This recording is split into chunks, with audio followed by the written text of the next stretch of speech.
ভাই ওই যে একটা কুয়া দেখতেছস, ওই কুয়াতে একটা পাথর মাইরা তুই যা চাবি তাই পাবি, কি কর? হ্যাঁ চল তাহলে। এই দেখ পাথর মারলাম।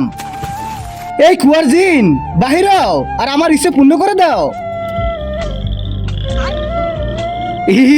এখানে তো ব্যাংক ডাকতেছে, এই ব্যাংক তো ইচ্ছে পূর্ণ করবে। দাঁড়া একটা বড় পাথর মারি। কুয়ার জিন তাড়াতাড়ি বের হও। হুকুম করো, কি চাই তোমাদের?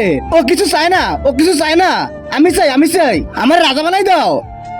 ঠিক আছে এই নাও, কিন্তু তার আগে যদি ইন্ডিয়াকে ভালোবাসো তাহলে লাইক করো, আর যদি বাংলাদেশকে ভালোবাসো লাইক এন্ড সাবস্ক্রাইব দুটাই করো, আর কমেন্ট বক্সে লিখে যাও তুমি কোন দেশকে ভালোবাসো। আরে তুমি আর বন্ধুকে ব্যাংক বানাই দিছো কেন? কারণ ব্যাংই হইলে কুয়ার রাজা। আরে তাড়াতাড়ি পালাই নাহলে আমরা কুয়ার রানী বানাই দিব।